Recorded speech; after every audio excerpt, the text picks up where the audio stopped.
Elementary school, Patriots. Back when I was in elementary school, me and my friends did something that I'm kind of proud of, and we were inspired by the Founding Fathers. But before I tell you what happened, I want to tell you a little bit about our upbringing. You see, back in elementary school, we were proud to talk about the founding of our country, and we spent a lot of time on it.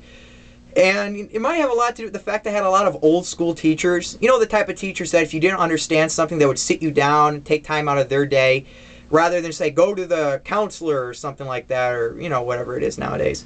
But when I was growing up, we were very patriotic. We would sing 2 patriotic songs before we started the day and the Pledge of Allegiance. And I remember in 6th grade, it was really cool because we got to take turns holding the American flags. But when I was in 3rd grade, we had a big play, and I got to play John Hancock. Teacher said, you have a pretty big personality. You can play John Hancock. And I had the line, I wrote my name so big that, King George can read it without his spectacles. And one of my friends, he got to play John Adams. So he was John Adams, and we used to kind of joke around. I used to kind of put lines in the play to make him laugh. Like, pull yourself together, man. And he used to chuckle. But when we were in 4th grade, we were learning more about the Founding Fathers. And I was inspired by the Declaration of Independence.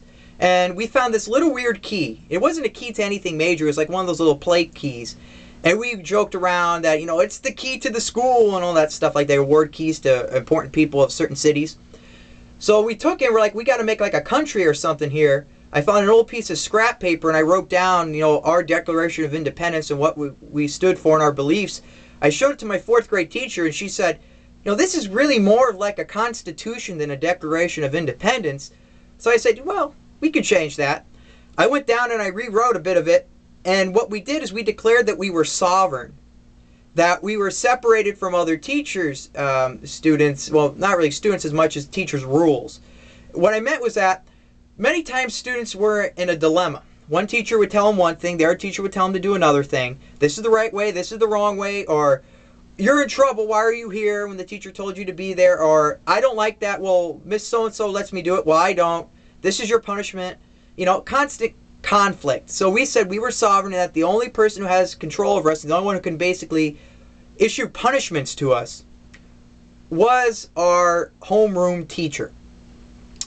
And, I got some kids to sign it again. This time they were a little bit lenient, and they didn't really want to sign it too much.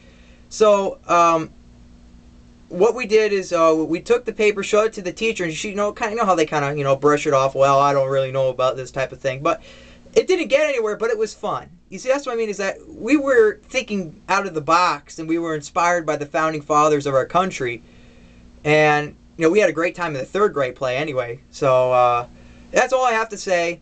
Take care.